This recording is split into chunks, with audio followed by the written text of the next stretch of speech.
Daddy, what did I do wrong?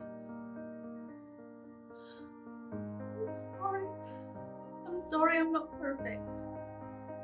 I'm sorry I'm crazy. Am I really so unlovable?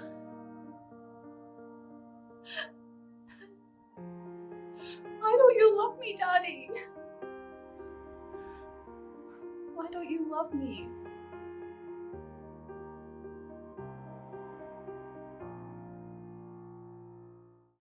Daddy issues. Yet another heavily stigmatized phrase which is used against women. Yay. But what does it actually mean? Is it just a kink thing? Does it just refer to women who love to moan, "Oh, Daddy," in bed? As someone who has been told time and time again that I have daddy issues, I thought it was about time for me to explore it. And naturally, YouTube is my medium of choice. Because it's based. As with any good video analysing psychology, I of course have to throw a mention to Big Daddy Freud. Now, Sigmund Freud was an interesting guy. His theories have been debated for decades, and I think part of the reason for that is that his works are quite complex. I recently tried to read Interpretation of Dreams, and though I did find some of it enlightening, I did find a lot of it rather confusing as well. I selected this particular work because I read that that was where Freud first mentioned the Oedipus complex. The Oedipus complex, for those who don't know, is a psychoanalytic theory proposing that children have a possessive sexual desire for their opposite sex parent. It's important to note that this desire is supposedly subconscious and that it occurs during what Freud called the phallic stage of development, which was between the ages of around 3 to 6.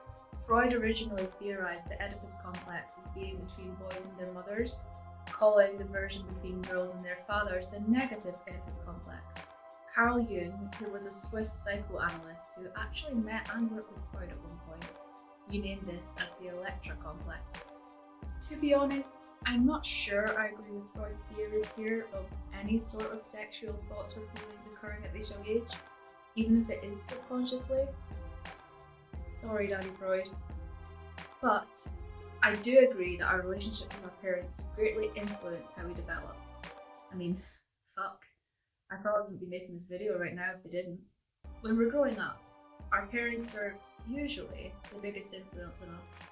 The way we think, behave, and simply live in general is heavily based on what we see from them, or what we don't see. My own parents split when I was a baby.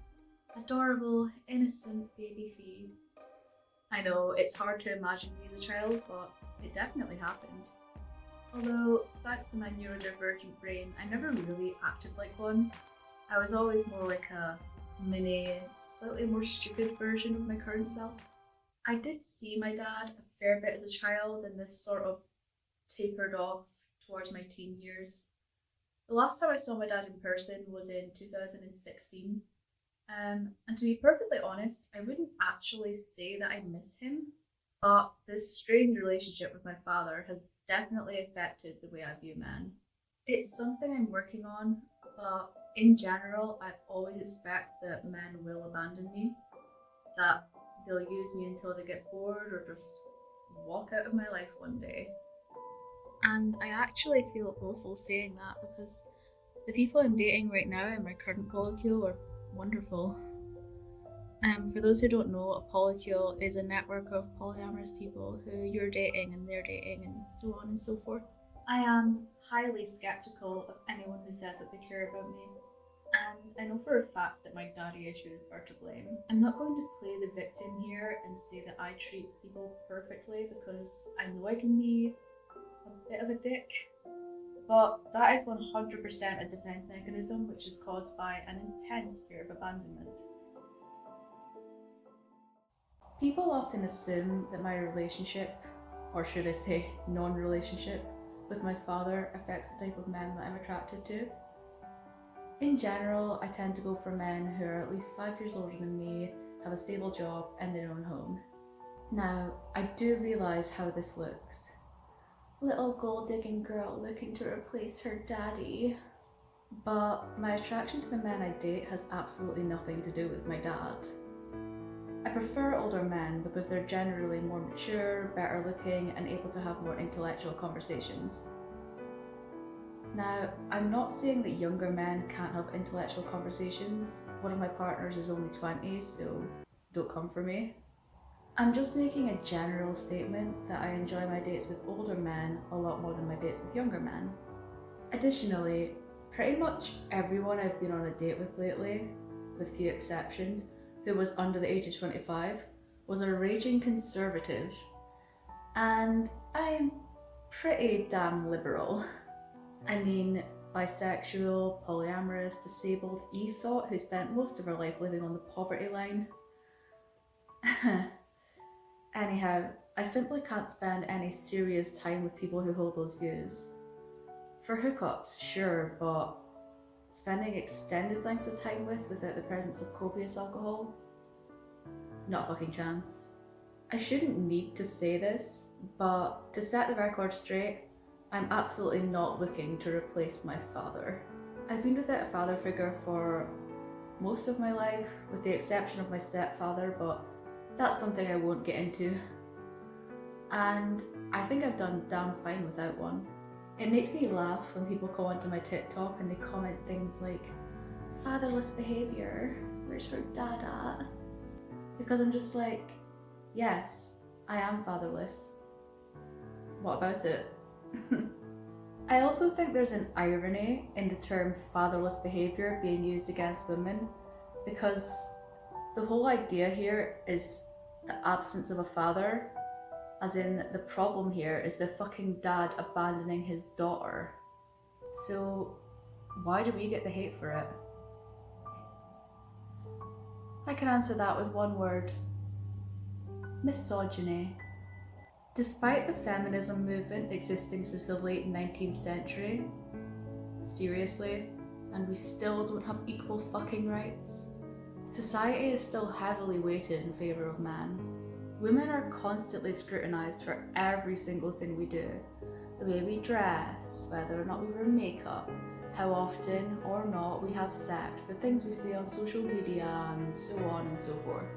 I figured out a long time ago now that simply existing on social media means I'm going to get hate from some blockheads. I've not really told anyone about this, but I did a bit of an experiment last year where I ran a Reddit account under the impression of me being a cisgender man. Even when I commented reasonably controversial things in some subreddits, which still aligned with my actual views, don't get me wrong, I experienced little to no discourse over it. Whereas on my Reddit accounts, where I am quite clearly a woman, because I do enjoy posting an r/selfie from time to time, similar comments would get me downvoted to oblivion. It is sexism, pure and simple. Little keyboard gangsters feel much more comfortable hating on women than they do men. Anyway, this little tangent is becoming dangerously close to turning into a rant, so it's time to get back to the main topic of the video. Daddy.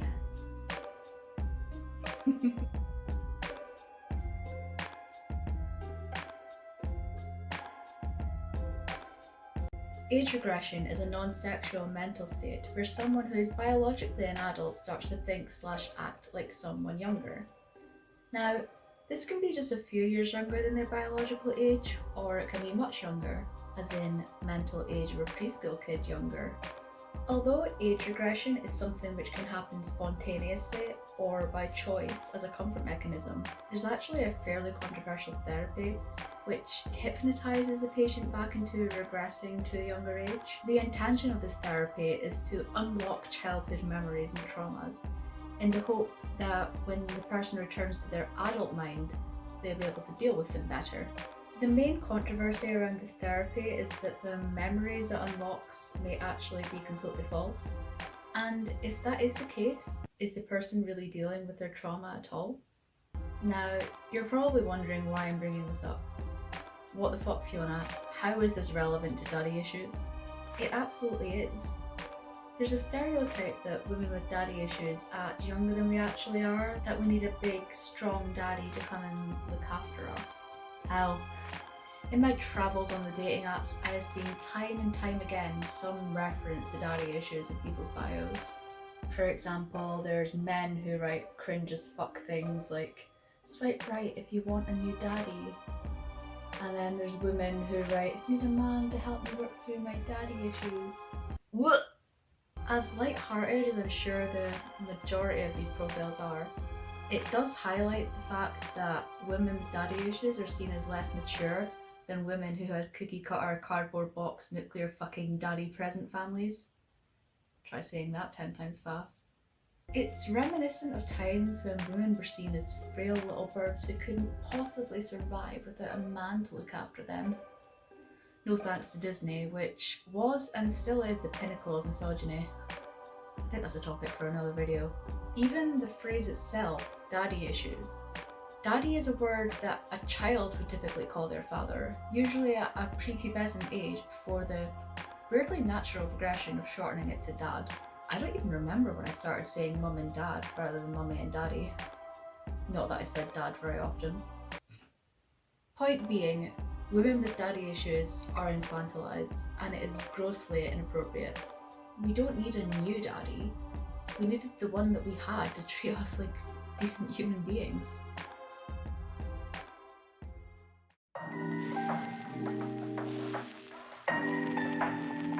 So, real daddy issues caused by an absent or otherwise crap father are non-sexual. It's often assumed that women who like calling men daddy in bed have parental issues, but sex therapists insist that this is not the case. Rather, as therapist Vanessa Marin said, yes, daddy can mean father, but we also use the word to indicate when someone is the boss, in charge, a protector, or doing a good job. That's usually the meaning women are going for in the bedroom. In other words, it's more of an act of submission rather than a cry for help, and absolutely not linked to some secret desire to shag one's dad. But clearly, nobody told the internet this. As with pretty much everything to do with women, daddy issues are sexualized to hell and back. I've already spoken about the way that the words daddy issues are flung around on dating apps, so now it's time to move on to my favourite website, Reddit. Oh, Reddit. I have such a love-hate relationship with that site. On the one hand, it's an absolute goldmine of information, experiences, and some seriously awesome people who've helped me through some of the hardest times in my life. If you can think of it, there's a subreddit for it, and I have spent hours of my life diving down rabbit holes on that site, devouring information like a shark in a frenzy. On the other hand, some parts of the site are an absolute cesspool. It's no secret that Reddit is full to the brim with incels.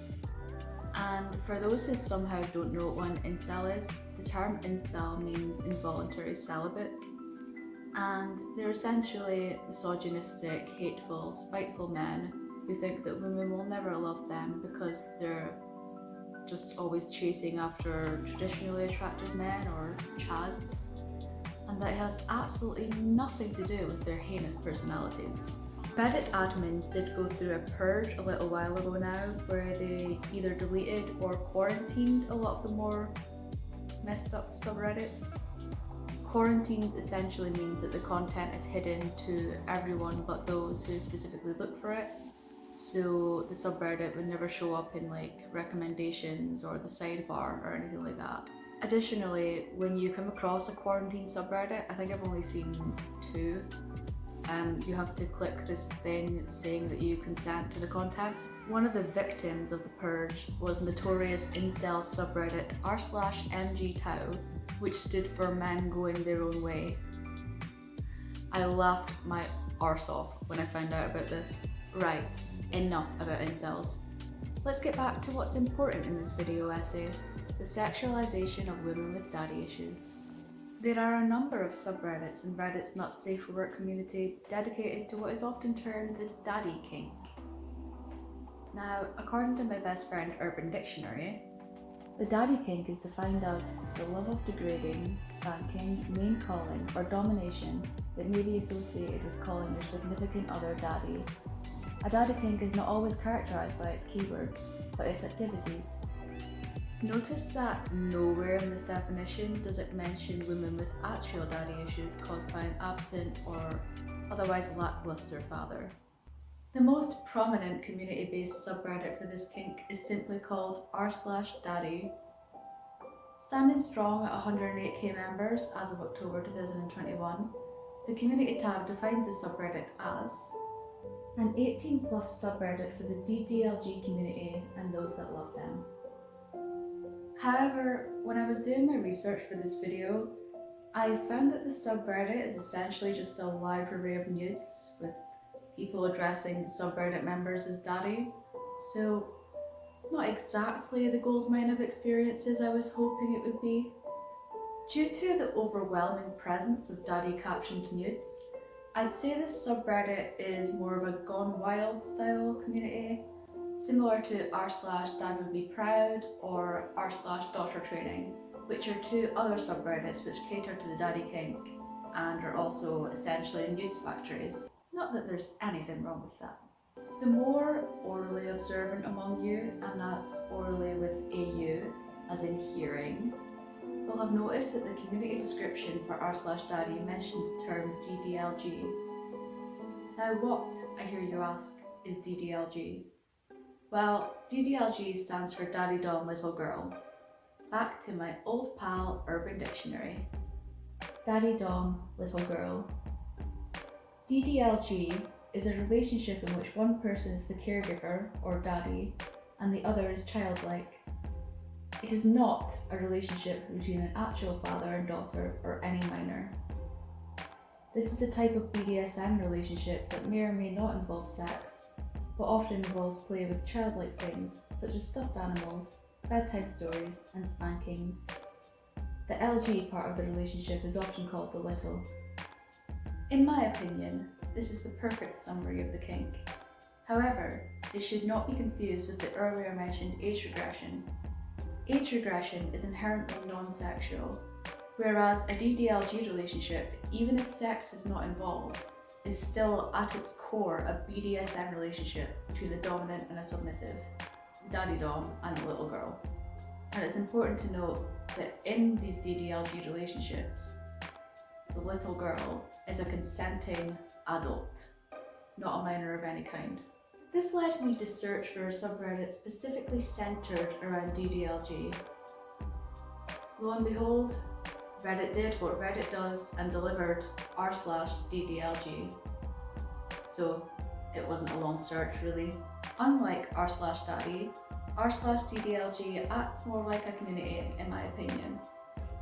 Instead of just being a nudes factory, there's also text posts detailing experiences and safe for work pictures showing things which are undertaken by daddies and their littles, which are quite sweet really. Heartwarming stuff. The daddy doms in these relationships are sometimes given the name caregiver, and although I think there's absolutely nothing wrong with these relationships whatsoever, and all consenting adults should be free to partake in whatever kinks they choose, within reason of course, it does sort of continue the narrative that women who like to call men daddy need a man to look after them. So I find that yet again, it's infantilizing and dehumanizing us, even if it is done with consent. And not all of these women will have problematic relationships with their fathers. Because as I've already mentioned, liking to call a man daddy in a sexual way has absolutely nothing to do with real daddy issues. Of course, a woman can have real daddy issues and those sexual preferences, but this is a coincidence rather than causation.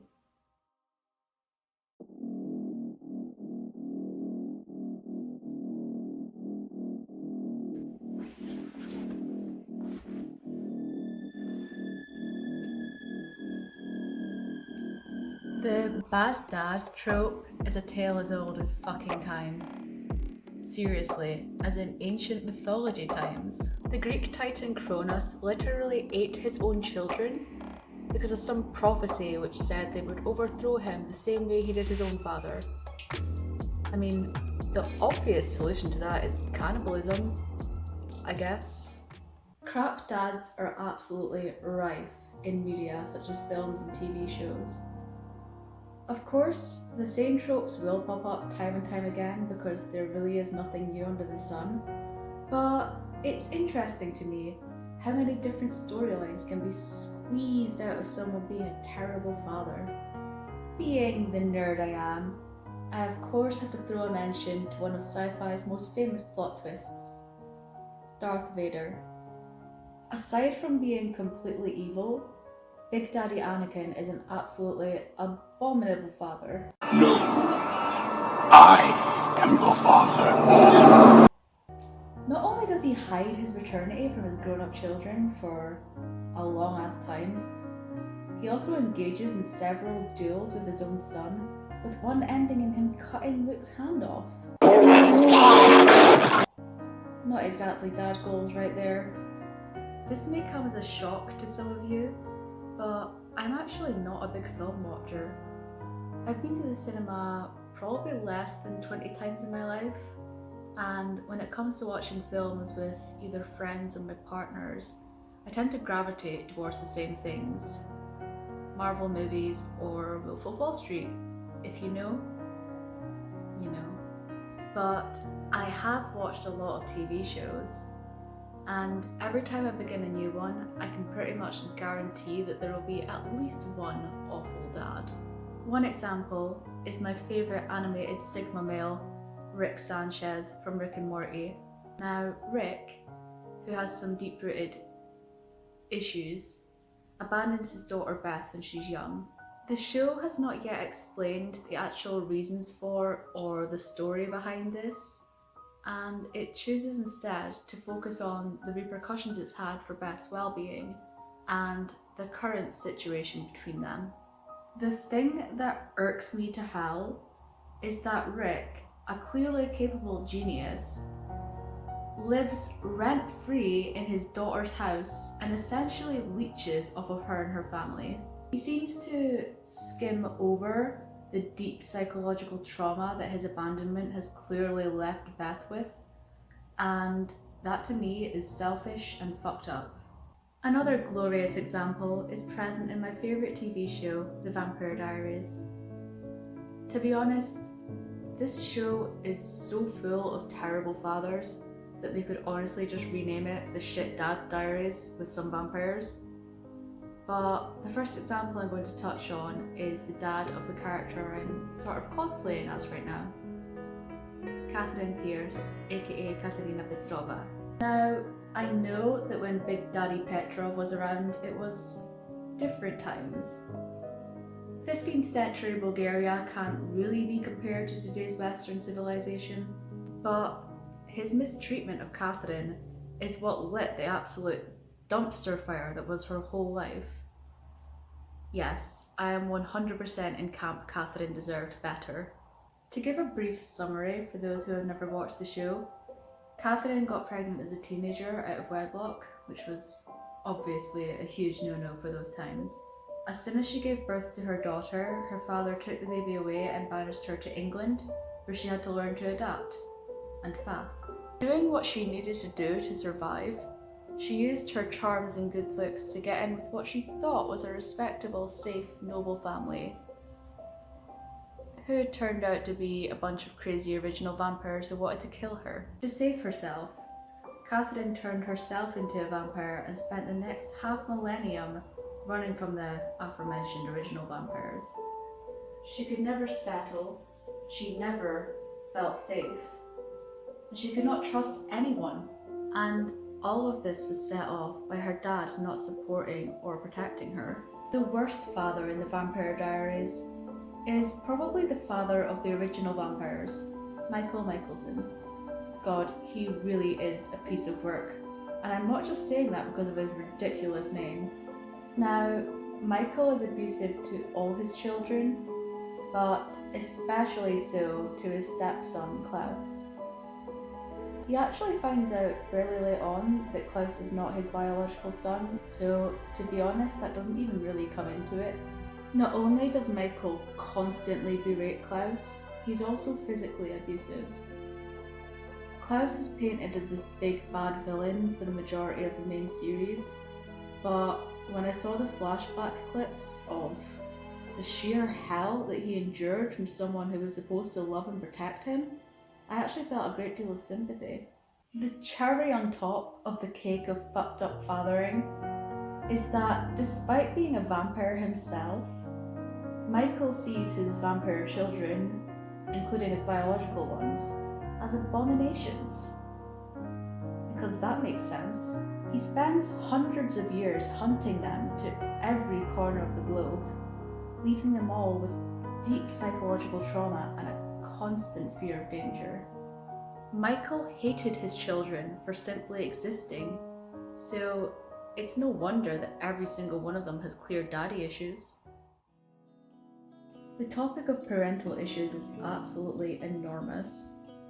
One could talk forever about all the examples and repercussions of bad parenting, but I don't have forever. And by the time you're watching this, I've already been working on this video for about a month, which I think is long enough. I would say the main issue that I have with the phrase daddy issues itself is that the phrase points blame at the child. The child has daddy issues. We cannot control how other people treat us. We can only deal with the results and choose how to respond to it. Like, the cause of daddy issues is the father. It would be more adept to say that these crappy dads have kid issues, because they're the ones who choose to mistreat, abandon, or abuse. It's their fault, not their child's. It's about time we stop the victim blaming and do better.